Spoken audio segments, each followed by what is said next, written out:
Good morning everyone and welcome back to online classes of NCC. Narayana career classes के online platform पर आप सभी छात्रों का स्वागत है। आज आप लोगों का ट्रिगोनोमेट्रिकल रेशियो का डोमेन से रिलेटेड कॉन्सेप्ट पर हम लोग बात करेंगे। इससे पहले एंगल एंड ईयर मेजरमेंट पूरी तरह से कंप्लीट कर चुके थे और ट्रिगोनोमेट्रिकल रेशियो का भी एक लेक्चर हम लोग देख चुके हैं। तो पहला लेक्चर में आप लोगों को हम ट्रिगोनोमेट्रिकल रेशियो के बारे में बताए थे।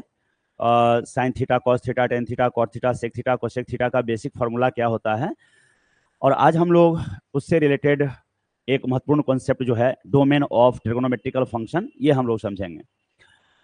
उसके बाद फिर रेंज देखेंगे। तो सबसे पहले ये देखना है कि डोमेन क्या होता है, डोमेन ऑफ ट्रिगोनोमेट्रिकल फंक्शन क्या होता है, ये जानना है। तो डोमेन ऑफ फंक्शन पहले जानना है आपको। देखिए, आप यहां समझिए, मान लीजिए कि y equal to f x कोई फंक्शन है, और कई बार हम आपको बताए हैं कि y equal to f x जब हम फंक्शन लिखते हैं तो इसमें x जो है हमारा, x ये हमारा क्या होता है, इंडिपेंडेंट क्वांटिटी होता है। ये क्या होता है, इंडिपेंडेंट क्वांटिटी। बात समझे, ये हमारा इंडिपेंडेंट क्वांटिटी होता है। और ये y जो है वो आपका क्या है, डिपेंडेंट क्वांटिटी है। क्या ये क्या है आपका, डिपेंडेंट क्वांटिटी, या वेरिएबल कह लीजिए, ज्यादा बेटर रहेगा वेरिएबल बोलना आपके लिए, है ना। ये y आपका डिपेंडेंट वेरिएबल है। क्या है, डिपेंडेंट वेरिएबल। अब यहां पर जैसे जैसे x चेंज होगा उसका असर y पर पड़ भी सकता है और नहीं भी पड़ सकता है, वो फंक्शन के नेचर पर डिपेंड करेगा। बात समझे कि नहीं। तो जब फंक्शन का वैल्यू बढ़ेगा घटेगा, जिसको हम लोग मोनोटोनिक नेचर कहते हैं, इस पर अभी हम लोग को डिस्कस नहीं करना है। हमारा मेन टॉपिक है the domain of trigonometrical function. क्या है, डोमेन ऑफ ट्रिगोनोमेट्रिकल फंक्शन। तो यहां पर ध्यान दीजिए, डोमेन कहते किसको हैं। जब हम कोई फंक्शन लेते हैं, जैसे मान लीजिए अगर हम कहीं पर f x equal to x square लेते हैं, ये y equal to f x बोलते हैं, f x equal to x square लिए हैं, तो एक तरह से डायरेक्ट कह सकते हैं कि y इक्वल टू कितना है, एक्स स्क्वायर है। अब अगर x के जगह पर कुछ हम लेंगे तो उसके बदले y मिलेगा कि नहीं मिलेगा, मिलेगा ना। अगर कुछ भी x लेंगे तो क्या मिलेगा, y मिलेगा। अब यहां पर मान लीजिए अगर x इक्वल टू 0 लेते हैं तो y क्या मिलेगा, 0 मिलेगा। अगर x इक्वल टू 1 लेते हैं तो y क्या मिलेगा, अगर x इक्वल टू 2 लेते हैं तो y क्या मिलेगा, यदि x इक्वल टू 3 लेते हैं y क्या मिलेगा, अगर x इक्वल टू -1 लेते हैं तब y क्या मिलेगा, यह भी 1 ही मिलेगा। x इक्वल टू -2 लेते हैं तब भी y इक्वल टू 4। तो x के बदले हमें कुछ ना कुछ हासिल हो रहा है, नहीं हो रहा है। तो वैसे x जिसके लिए हमें कुछ ना कुछ हासिल होगा उसी को हम डोमेन कहेंगे। उसी को क्या कहेंगे, सिंपल वे में कहें तो x के वैल्यू को डोमेन कहेंगे, x के वैल्यू को डोमेन कहेंगे। और x के बदले जो कुछ y का वैल्यू निकल के आएगा उसको हम रेंज कहेंगे। क्या कहेंगे, रेंज कहेंगे। तो यहां पर y हमेशा रियल नंबर आना चाहिए। क्या आना चाहिए, रियल नंबर।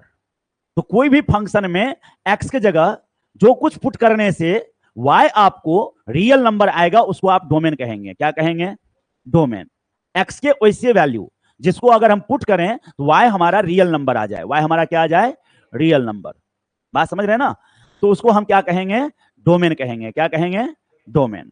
तो डिफिनेशन यहां पर आपको लिखते हैं। मान लीजिए अगर आपको ऐसा कहीं है, if y equal to f x is any function, अगर ये आपका कोई फंक्शन है, देन द सेट ऑफ, है ना, then the set of all values of x, all values of x for which y is defined or y is real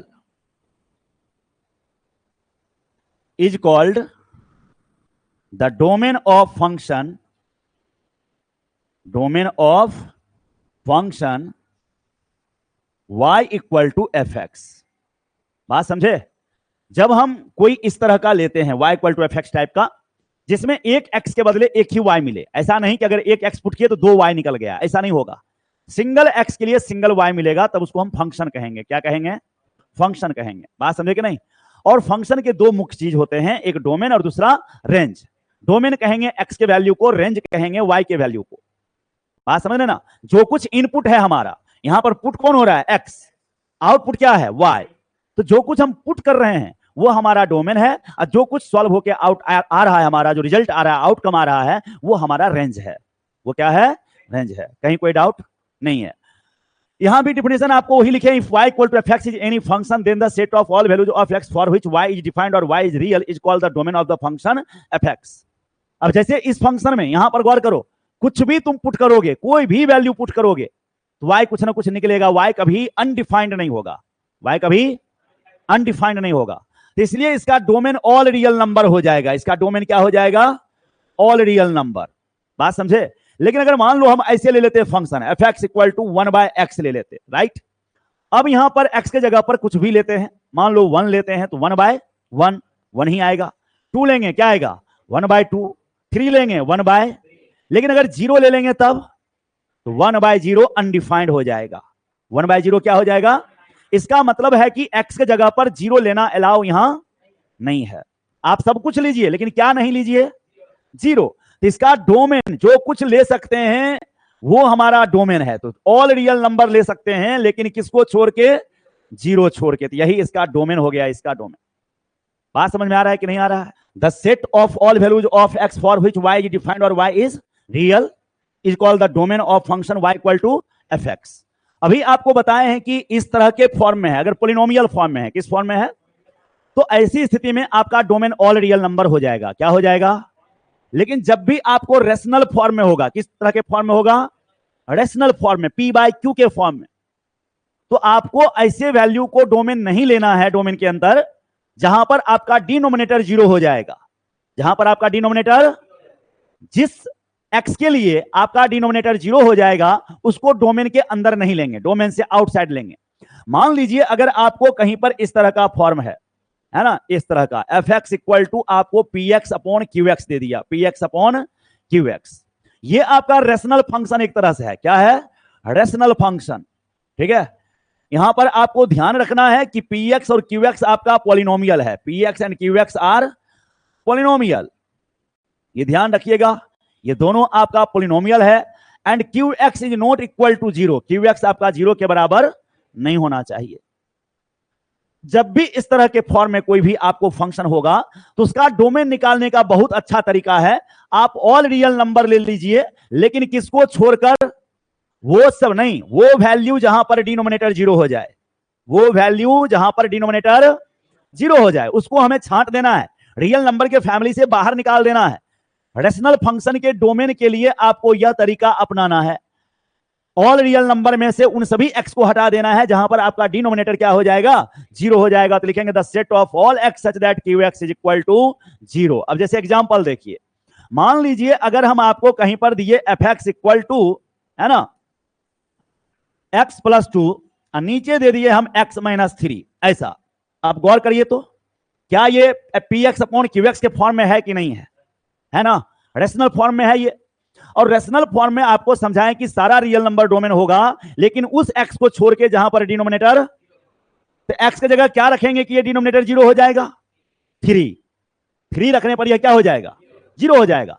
इसका मतलब हुआ कि हमें सारा रियल नंबर लेना है डोमेन में लेकिन किसको छोड़कर, 3 को छोड़कर लेना है। तो r माइनस मिडिल ब्रैकेट के अंदर 3 ऐसे लिख दिए। इसका मतलब सब कुछ लीजिए लेकिन किसको छोड़ के, 3 को छोड़ के। हाँ, अब 0 यहां लेने से क्या फर्क पड़ेगा, एक जगह 0 डालो तो 0 लोगे तो ऊपर में 0 प्लस 2 2 हो गया, नीचे माइनस 3 हो गया, सॉल्व होके -2/3 आया। तो क्या ये रियल नंबर है कि नहीं है? डिनोमिनेटर जहां पर 0 हो जाएगा जिस x के लिए उसको छांटना है। क्या 0 रखने से डिनोमिनेटर 0 हो जाएगा, x की जगह 0 रखने पर क्या ये नीचे में 0 हो जाएगा, नहीं होगा, नीचे -3 हो रहा है। दूसरा एग्जांपल ले लीजिए, मान लीजिए आपके पास इस तरह का है, इफ gx इक्वल टू लेके दे दिया आपको यहां x², नीचे दे दिया x² माइनस 7x प्लस 12, ऐसा दे दिया, देख रहे हैं आप लोग। अब हमें जानना है कि यह चीज 0 कहां पर हो जाएगा, है ना। तो हम यहां पर देखेंगे फॉर डोमेन, डोमेन के लिए क्या होना चाहिए, ये चीज 0 के बराबर नहीं होना चाहिए, ये आपका 0 के बराबर नहीं होना चाहिए।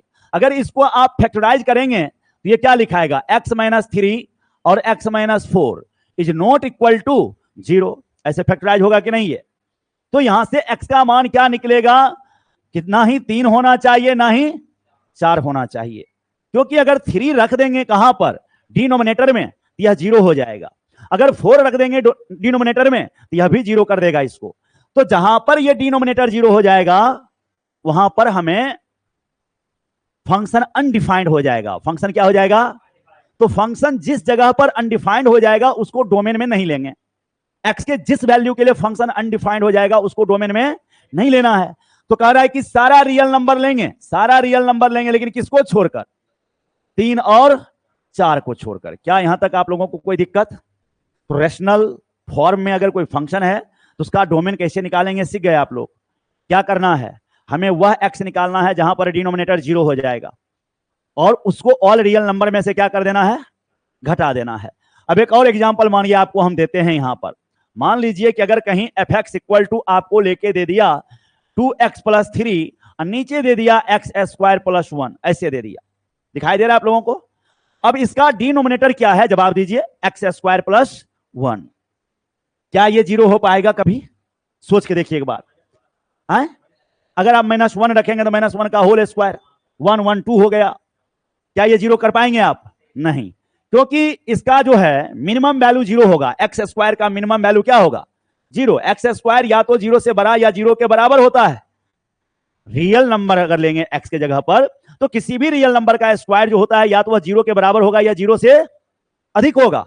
कभी वो निगेटिव होने का चांस नहीं है।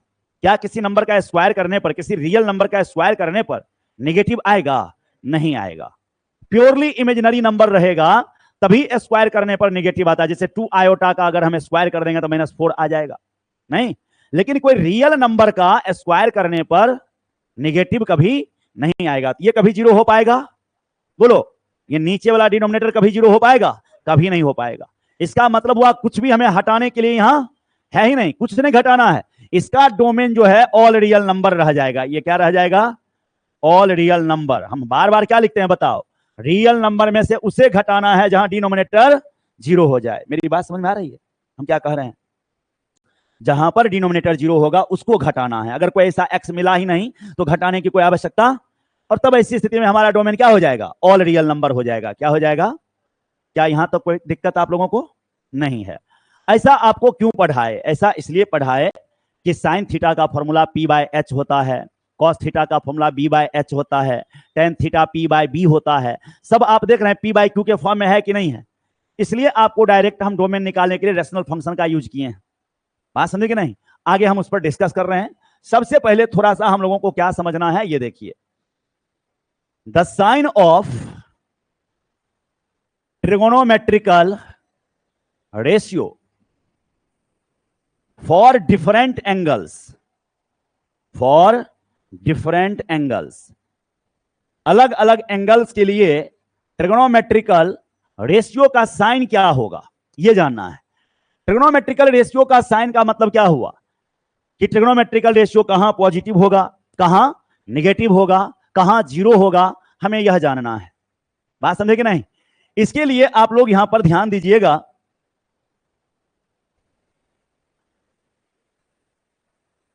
एक मिनट रुक जाइए। अरे एक ही बार ऐसे घूम जा रहा है, देखो।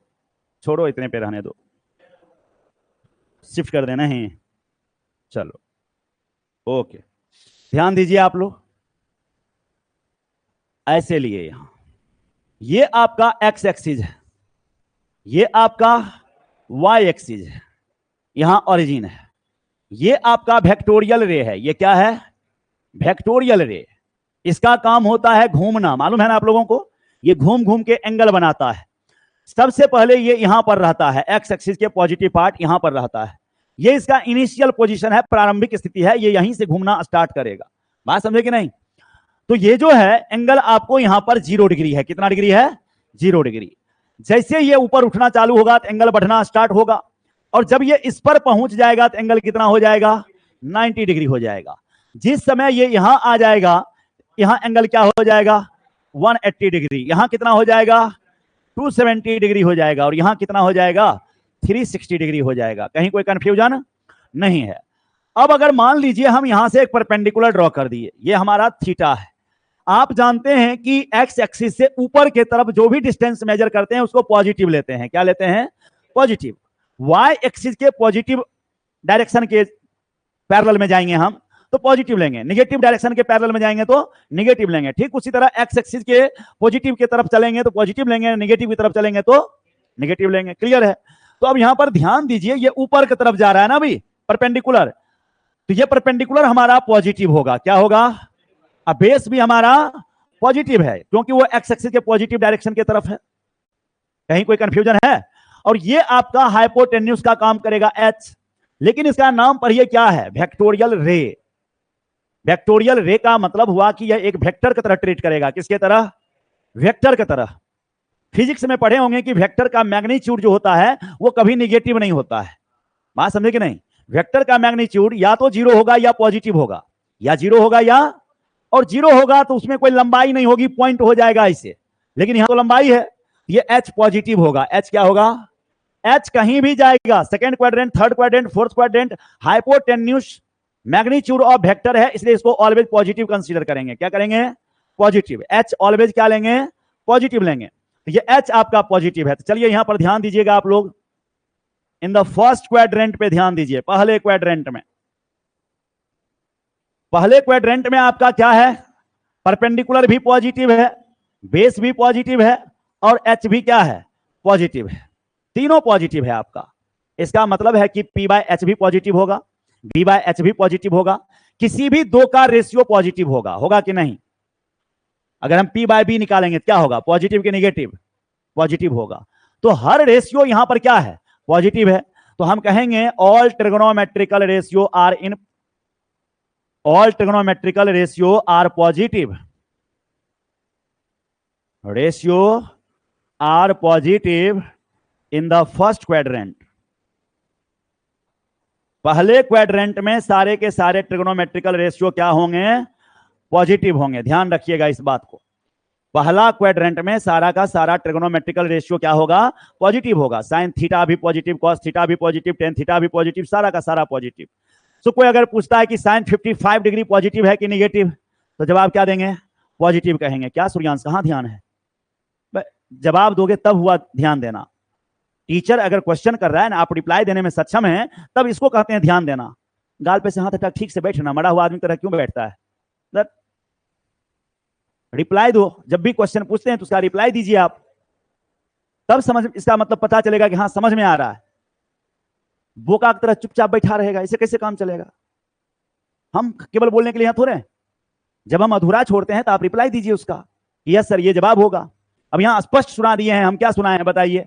कि फर्स्ट क्वाड्रेंट में, फर्स्ट क्वाड्रेंट का मतलब क्या हुआ? 0 डिग्री से 90 डिग्री, इतने के बीच में सारा ट्रिगोनोमेट्रिकल रेशियो पॉजिटिव होगा। सारा ट्रिगोनोमेट्रिकल रेशियो पॉजिटिव होगा। अब अगर कोई पूछेगा 1075 डिग्री क्या होगा? पॉजिटिव की निगेटिव? क्या बोलेंगे? पॉजिटिव बोलेंगे। यस। आगे देखिए यहां पर, अगर हम इसको मूव कराते हुए सेकेंड क्वाड्रेंट में आ जाएंगे। कहां आ जाएंगे? सेकेंड क्वाड्रेंट में। ये अब वेक्टोरियल रे घूमते हुए यहां पहुंच गया। अब यहां पर आप एक परपेंडिकुलर ड्रॉ करिए। तो आपका परपेंडिकुलर किधर है? एक्स एक्सिस से ऊपर है, तो यहां पी पॉजिटिव होगा। अब बेस देखिए किस साइड है आपका? तो बी निगेटिव हो गया आपका। और ये जो एच है, ये एच तो आपका ऑलवेज पॉजिटिव होगा। आपको पता है कि दो सेम साइन वाले का रेशियो पॉजिटिव होता है। दो सेम साइन वाले का रेशियो, अगर दो सेम साइन वाले क्वांटिटी हैं तो उसका रेशियो पॉजिटिव होगा। डिफरेंट साइन वाले क्वांटिटी हैं तो उसका रेशियो निगेटिव होगा। पॉजिटिव बाय पॉजिटिव करेंगे तो पॉजिटिव ही होगा ना, और निगेटिव बाय निगेटिव करेंगे तब भी पॉजिटिव होगा। हाँ, यही सब तो ध्यान रखना है।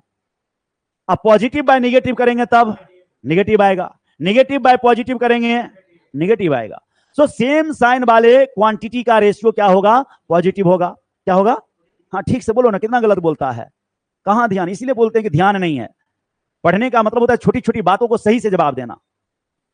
तुम्हें किस बात की हड़बड़ाहट है भाई? हैं? ध्यान दो। यहां किसका किसका रेशियो पॉजिटिव होगा? बोलो। पी और एच का, क्योंकि पी और एच दोनों सेम साइन वाला है। पी और एच सेम साइन वाला है, तो सेम साइन वाला है, तो यहां पर हम लिखेंगे अगले जगह पे, नोट पे देखिए यहां पर, कि sine theta and cosec theta, sine theta and cosec theta are positive in the second quadrant. Second quadrant में कौन कौन पॉजिटिव होगा? Sine theta and cosec theta, क्योंकि यहां P बाय H ले लें चाहे H बाय P ले लें, दोनों पॉजिटिव होगा। लेकिन अगर हम P बाय B करेंगे, P बाय, तो निगेटिव आ जाएगा, क्योंकि एक पॉजिटिव है दूसरा। अगर हम यहां पर B बाय H कर दें तब भी निगेटिव आ जाएगा, क्योंकि B निगेटिव है, H। बात समझ में आ रहा है? अब थर्ड क्वाड्रेंट में चलते हैं। चलिए थर्ड क्वाड्रेंट में आइए, यहां ध्यान दीजिए, ऐसे परपेंडिकुलर ड्रॉ किए। अब अभी परपेंडिकुलर किधर है जी? एक्स एक्सिस के ऊपर की नीचे? नीचे है, तो P निगेटिव हो गया। B आपका इधर आ रहा है ना, तो B भी क्या है आपका, और ये H तो ऑलवेज पॉजिटिव बोले हैं, तो H ग्रेटर देन 0। अब बताइए कि किसका किसका साइन सेम है? यहां P और B का साइन सेम है, और सेम साइन वाले क्वांटिटी का रेशियो पॉजिटिव होना है। तो इसका मतलब है कि P बाय B और B बाय P पॉजिटिव होगा, बाकी सारा निगेटिव होगा। अब P बाय B क्या होता है? tan theta. B by P क्या होता है? cot theta. So third quadrant में कौन कौन पॉजिटिव होगा? tan theta and cot theta. तो थर्ड क्वाड्रेंट में tan theta and cot theta are positive in the third quadrant. Third quadrant में tan theta and cot theta positive होगा, बाकी सारा क्या होगा? नेगेटिव होगा थर्ड क्वाड्रेंट में।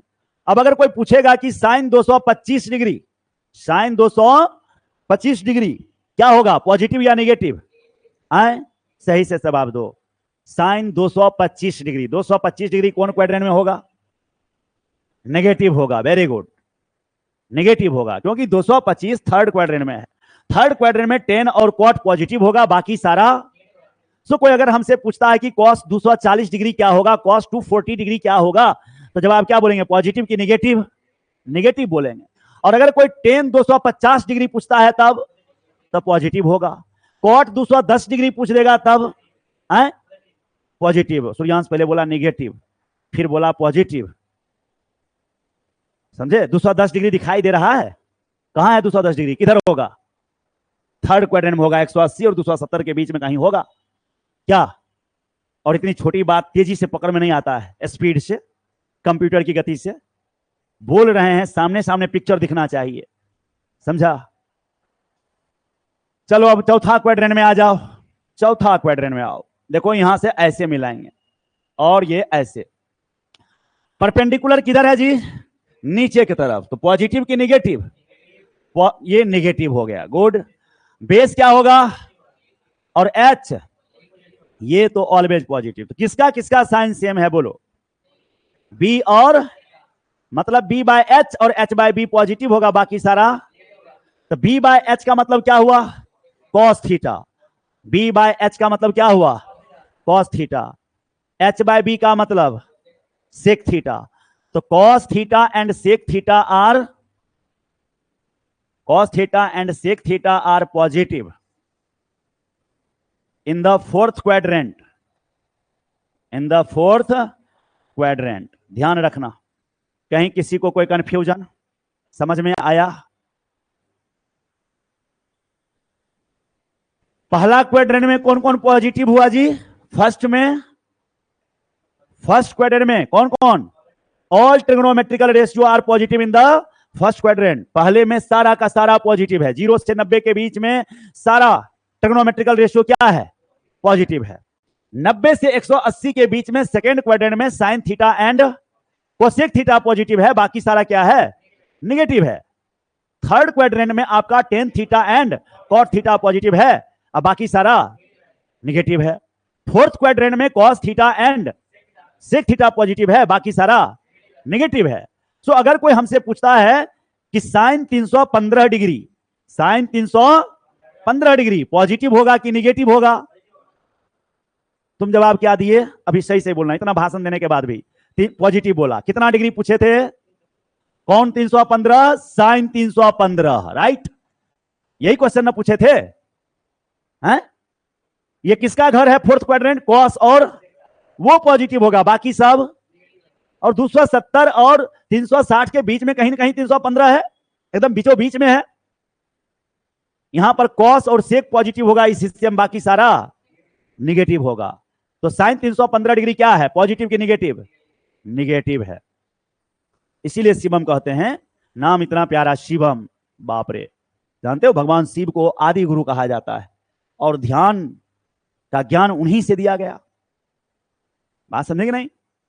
इसका ध्यान देखो, नाम शिवम रख लेने से है लक्षण ना आ जाएगा। उनका ध्यान एकदम स्थिर वाला है और तुम एकदम चंचल वाले हो, भटकती आत्मा। अब जो घंटी बज गया मोबाइल में, अब अभी तुम सोचता रहेगा कौन चीज आया ना, तुम सोच, तुम्हारे कहने से नहीं सोचेगा। हाँ तुम कह दिया हम मान लेंगे, उसको काहे ना म्यूट करके रखते हो, उसको म्यूट, आवाज कैसे आ जाएगा म्यूट में? चलो ध्यान दो, यहां ये सारा चीज आप लोगों को क्लियर हो गया। आप ये समझ गए कि कौन क्वाड्रेंट में कौन पॉजिटिव होगा और कौन नेगेटिव होगा, ये आप क्लियर हो चुके हैं। अब आगे ध्यान दीजिएगा थोड़ा।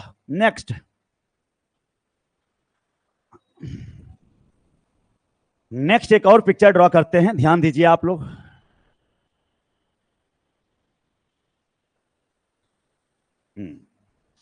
चलिए,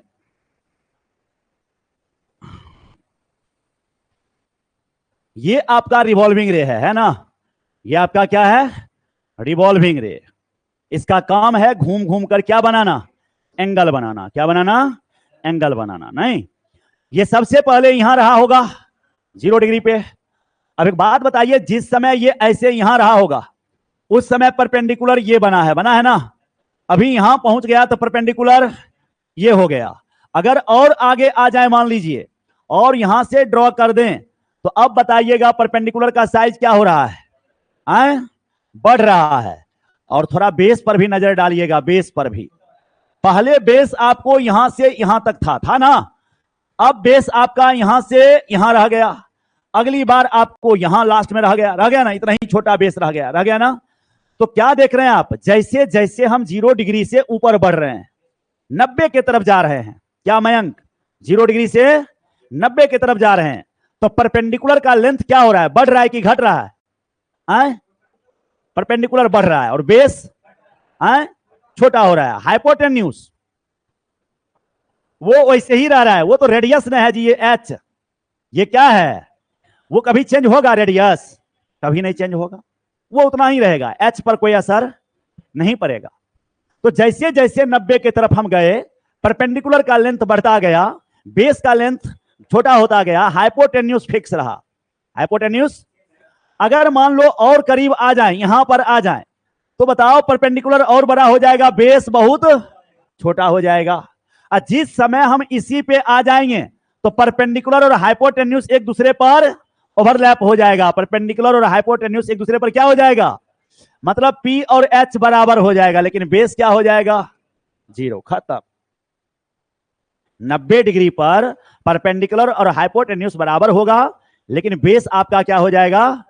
खत्म हो जाएगा, 0 हो जाएगा। कहीं कोई कंफ्यूजन नहीं है। अब इसका उल्टा सोचिए, थोड़ा 90 से अब नीचे आइए, तो जैसे ही नीचे आते हैं तो पहले वाले की अपेक्षा परपेंडिकुलर छोटा हो गया, अब बेस और नीचे उतरे परपेंडिकुलर और छोटा हो गया, बेस और नीचे और आए परपेंडिकुलर और छोटा हो गया, बेस और जब यहां आए परपेंडिकुलर और छोटा हो गया, बेस और बड़ा हो गया। मान लीजिए इसी पर आ जाएंगे तो परपेंडिकुलर क्या हो जाएगा? 0 हो जाएगा। परपेंडिकुलर क्या हो जाएगा?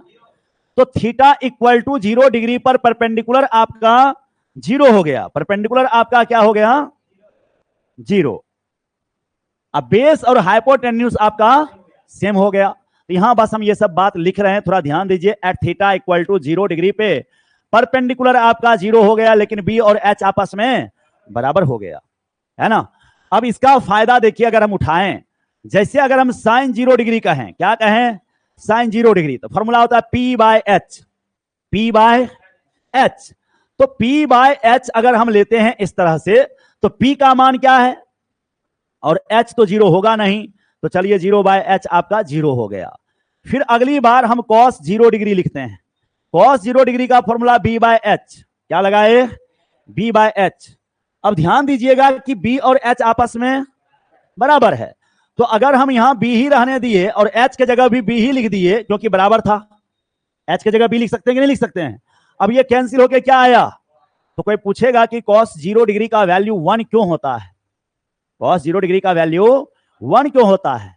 तो कहोगे कि 0 डिग्री पर बेस और हाइपोटेन्यूज बराबर हो जाता है। 0 डिग्री पर बेस और हाइपोटेन्यूज क्या हो जाता है, इसलिए दोनों का रेशियो 1 हो गया। कहेगा साइन 0 डिग्री 0 क्यों हो जाता है, तो कहना कि 0 डिग्री पर परपेंडिकुलर 0 होता है, परपेंडिकुलर। और अगर कॉट 0 डिग्री ले लें, क्या ले लें, कॉट 0 डिग्री, क्या फॉर्मूला पढ़े हो, बी बाय पी। तो बी तो ऊपर है, पी नीचे, 0 हो गया। और नीचे जब 0 होता है तो उसको अनडिफाइंड कहते हैं। क्या कहते हैं, हाँ अनडिफाइंड। इसको आप इंफिनिटी समझने का भूल मत कीजिएगा, यह इंफिनिटी नहीं है, बात समझे कि नहीं, इंफिनिटी का मसला अलग है, उसके बारे में भी हम डिस्कस करेंगे। अगर कोई हमें ऐसा लिख दे, लिमिट थीटा टेंस टू, ठीक है, theta tends to 0 plus cot theta दे दिया, तब हम बोलेंगे इंफिनिटी। क्या बोलेंगे, इंफिनिटी। और अगर limit theta tends to 0 minus कह दिया और यहां कॉट थीटा लगा दिया तो ये माइनस इंफिनिटी कहेंगे। इस पर हम डिस्कस अलग से करेंगे, बस केवल अभी लिख दिए, जहां जहां अनडिफाइंड होगा वहां वहां ऐसा मसला आएगा और उस पर हम डिस्कस करेंगे, क्लियर, ठीक है। अभी आप पहले देख लीजिए। तो अब आपको यहां पता चल गया कि कौन अनडिफाइंड होगा, कौन क्या होगा 0 डिग्री पर। अब आप 90 डिग्री पर चलिए, कहां चलिए, 90 डिग्री पर। 90 डिग्री पर आप देख रहे हैं P बराबर H है, P बराबर और B बराबर। ठीक उसी तरह से जो काम यहां 0 डिग्री पर हुआ है वही काम 180 डिग्री पर भी होगा। वहां P 0 है तो यहां भी P 0 ही होगा, लेकिन माइनस बी बराबर H बोलेंगे। क्या बोलेंगे, माइनस बी बराबर H। बी बराबर H इस बार नहीं बोलेंगे, माइनस बी। क्यों, क्योंकि इधर की तरफ बेस क्या है, निगेटिव है, इसलिए माइनस बी लिखेंगे। ठीक उसी तरह से जब 270 डिग्री पर आएंगे तो यहां भी हम बी 0 बोलेंगे, बी क्या बोलेंगे, लेकिन P बराबर H नहीं, क्या लिखेंगे, माइनस P बराबर H। सही बोले, माइनस P बराबर H, क्योंकि अब P नीचे के तरफ है। तो 270 डिग्री पर यह हालत है, 180 डिग्री पर यह कंडीशन है, 90 डिग्री पर यह कंडीशन है। क्या किसी को कोई डाउट, क्लियर है हर किसी को। चलिए आइए थोड़ा 90 डिग्री पे बताइए तो, थीटा इक्वल टू 90 डिग्री पर कौन 0 था आपका, 90 डिग्री पर कौन 0 था, बेस आपका 0 था। अब P और H आपका, हाँ अब एक बात याद रखिएगा, कोई पूछेगा कि परपेंडिकुलर कहां पर 0 होगा, परपेंडिकुलर, तो जवाब क्या दीजिएगा, 0 डिग्री पर, 180 डिग्री पर। आप आइए ना, देखिए बैक में, 0 डिग्री पर परपेंडिकुलर क्या है, और 180 डिग्री पर भी, 360 डिग्री पर भी। अगर यहां हम 360 डिग्री पर आ जाए तभी तो 0 होगा। और फिर चक्कर लगा के 540 डिग्री, कहां 540, ऐसे ऐसे चक्कर लगाते हैं तो एंगल बढ़ता है कि नहीं बढ़ता है।